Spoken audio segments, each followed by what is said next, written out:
O repórter Túlio Amanso, direto de Brasília, para falar sobre um ano do 8 de janeiro de 2023. Foi exatamente há um ano que naquela tarde de domingo, aquela tarde ensolarada de verão, começou uma tentativa tosca, porém muito planejada, né? Durante 4 anos de golpe de Estado no Brasil.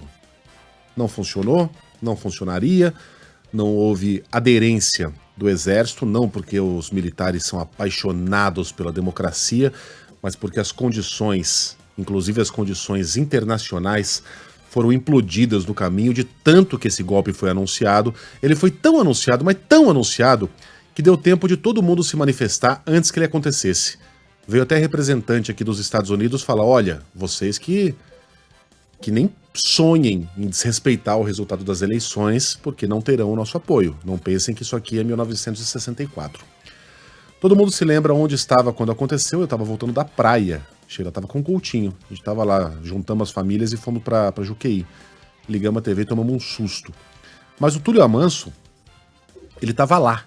Ele foi a chamada testemunha ocular da história. Você viu tudo começar, né, Túlio? Bom dia para você. Pois é, gente, bom dia para vocês, bom dia a todo mundo que está acompanhando a gente na Band News FM, nesse dia que não é exagero, né, força de expressão, é histórico sim, como você disse, tentaram dar um golpe de Estado, mas não conseguiram, Megali. Nesse 8 de janeiro, eu estava de plantão, rapaz, e o cinegrafista, o Sarita e eu, nós fomos no meio da tarde, volta das 2 da tarde, à Esplanada dos Ministérios fazer uma reportagem, porque naquela manhã iria acontecer uma manifestação, estava convocada uma manifestação contra o governo, só que ela teve pouca adesão, quase ninguém apareceu por lá. Então nós fomos lá para fazer uma reportagem para o Bora Brasil de segunda-feira, para o jornal que passa na Band, na TV Band de manhã, para dizer como foi, para noticiar o fato, que tinha tido pouca adesão, etc. e tal. Quando a gente começou a gravar, eu me lembro muito bem que a gente foi fazer a chamada passagem, que é o momento que o repórter aparece na reportagem de TV. Eu olhei assim adiante e eu vi o bloco de gente descendo, milhares de pessoas, assim, a nossa equipe de fato testemunhou esse bando chegando. E esse bando passou por nós, inclusive atacou o nosso equipamento, o cinegrafista tentou defender a câmera, eu saquei o celular para filmar, eles deram um tapa no meu telefone e seguiram. Então nós vimos esse bando seguir para a Praça dos Três Poderes e iniciar a invasão. Ali, como a gente percebeu que não era nem um pouco seguro estar ali, até pelo baixo número de policiais. Depois que um cidadão atacou meu telefone, jogou no chão, eu fui até uma viatura da PM e falei, pô, vocês viram isso? Não fizeram nada? Um policial respondeu, vou fazer o quê? Só estamos em 2 aqui. Ou seja, ele, de fato, disse que não tinha o que fazer pelo baixo número. E isso teve as consequências que todo mundo sabe. Os criminosos invadiram primeiro o Congresso, depois foram ao Planalto, ao Supremo Tribunal Federal, geraram um estrago financeiro de cerca de 40 milhões de reais aos cofres públicos e um estrago para a história que não tem como calcular, né? Hoje, aqui em Brasília, vai haver um evento no Congresso Nacional, com a presença do Lula, dos chefes dos 3 poderes, justamente para lembrar esse 8 de janeiro, para dizer, olha, tentaram dar o golpe, mas não conseguiram, e isso ficou marcado para a nossa história.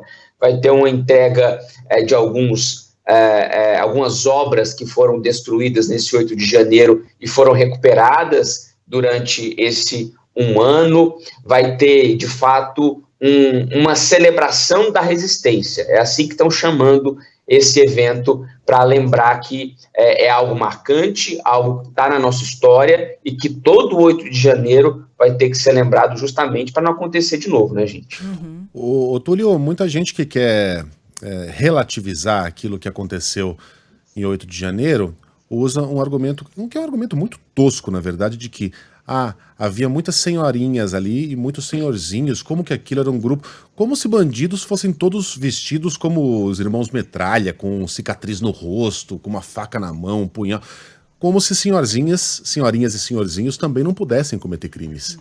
Né? E quando você junta ali alguns milhares de senhoras e senhorinhas e senhorzinhos, você cria uma turba, né, perigosa. Quem eram essas pessoas? Como é que você descreveria as características dessas pessoas e o que você sente que era o objetivo delas ali? Além, obviamente, quebrar tudo, mas com qual intuito? Tinha senhorzinho, tinha senhorinha, mas também tinha muito jovem, tá? Ninguém fala, as pessoas que tentam relativizar não lembram disso, mas tinha jovem sim, tinha muito. Foram mais de 2.000 pessoas detidas naquele dia, mas o que a gente percebe, Megali, é que essas pessoas elas passaram por uma espécie de lavagem cerebral durante 4 anos, onde elas, de fato, acreditavam que o Brasil estava na mão de comunistas, que precisava de uma intervenção militar ou coisas do tipo, mas hoje, olhando com mais distanciamento, 1 ano depois, a gente vê que tinha gente dentro do Exército, sim, que queria embarcar, mas a grande maioria do Exército ou das Forças Armadas não acompanhou essa onda golpista. Hoje, depois das investigações, se sabe que a intenção era criar uma instabilidade democrática para aí sim os militares tomarem o poder, né? O governo adotar a tal da lei da garantia e da ordem, da garantia da lei e da ordem, a tal da GLO. Essa era a intenção desde o início. Era um plano, não era só quebrar por quebrar e vamos dar o nosso recado que estamos insatisfeitos. Não, era algo orquestrado. Quem orquestrou, quem financiou, não estava aqui, em sua maioria, usou essa galera de mente fraca e criminosa que topou a empreitada, que passou perrengue por muito tempo aqui na porta do Exército para justamente fazer o que fez. Mas o governo não embarcou na GLO. Hoje todo mundo quer ser o pai dessa criança, todo mundo fala que foi ele que falou para o presidente que disse que era possível intervir só na segurança. Alexandre de Moraes já disse isso em entrevista, Flávio Dino já disse isso em entrevista, o próprio Lula disse que foi a Janja quem falou para ele não embarcar nessa. Então cada um tem uma versão, mas o que é importante é que de fato não houve a GLO, o comando da situação não foi passado ao Exército, foi passado só sobre a área de segurança pública para o Capelli, que era o número 2 do Dino. A intenção do Lula era de que o interventor federal sobre a segurança do Distrito Federal fosse o Flávio Dino, mas ele não podia, porque ele era um senador. Se ele assumisse, ele perderia também o direito de um dia assumir o Senado, caso ele saísse do Ministério. Então, por sugestão de Flávio Dino, Ricardo Capelli, secretário executivo da pasta, assumiu, e aí houve um controle, ou pelo menos o início do controle da situação naquele 8 de janeiro. A intenção agora da Polícia Federal, da investigação, é chegar em quem está financiando, ou melhor, quem financiou aquele 8 de janeiro e o pré-8 de janeiro, já que essas pessoas ficaram acampadas por meses aqui na porta do quartel-general do Exército. Inclusive, hoje está havendo uma operação com mais de 45 mandados de busca e apreensão.